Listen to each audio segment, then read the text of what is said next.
అదే RTV app వార్తల్ని క్షణాల్లో చదివే అవకాశం ఉంటుంది. ఒక న్యూస్ పేపర్, ఒక టెలివిజన్ ఛానల్ మీ చేతుల్లో ఎప్పుడూ ఉంటాయి. ఈరోజు రాష్ట్ర వ్యాప్తంగా AP auto drivers and workers union AITC ఆధ్వర్యంలో గత ఎన్నికల సందర్భంగా చంద్రబాబు నాయుడు గారు, జనసేన పవన్ కళ్యాణ్ గారు ఆటో కార్మికులకు ఇచ్చినటువంటి హామీలను అమలు చేయాలని, ప్రధానంగా ఆటో కార్మికులకి మరి పిఎఫ్ ఈఎస్ఐతో కూడినటువంటి సంక్షేమ బోర్డును ఏర్పాటు చేస్తానని, అదేవిధంగా మరి వాహన మిత్ర కింద గత ప్రభుత్వం ఇస్తున్నటువంటి 10,000ని 15,000 రూపాయలకి మరి పెంచి ఇస్తానని చెప్పినటువంటి హామీలని తక్షణమే అమలు చేయాలని చెప్పేసి మేము డిమాండ్ చేస్తున్నాం.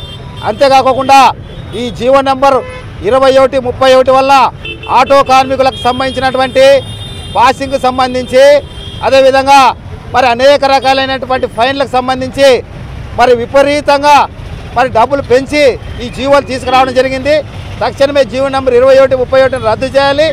అంతేకాకుండా ఆటో కార్మికులకు మరి ప్రత్యేకంగా ఆటో కాలనీలు ఏర్పాటు చేసి మరి ఇల్లు నిర్మించి ఇవ్వాలని చెప్పేసి ప్రధానమైన డిమాండ్లతో ఈరోజు ఈ ధర్నా కార్యక్రమం చేపట్టడం జరుగుతుంది.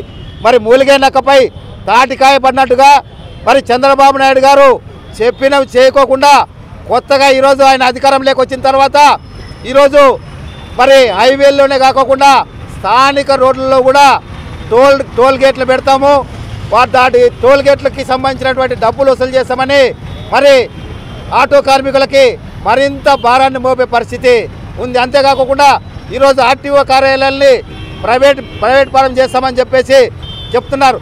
దానివల్ల ఈరోజు పాసింగ్కి సంబంధించి అన్నిటికి లైసెన్స్లకు సంబంధించి ప్రైవేట్ ఏజెన్సీలకు అధికారం ఇస్తే వాళ్ళు కార్మికుల కడుపు కొట్టేదానికి, వాళ్ళ నడ్డి విరిచేదానికి ఇంత ప్రయత్నం చేస్తారు. కాబట్టి ఆర్టీఓ ఆఫీసుల ప్రైవేటీకరణ ఆపాలి.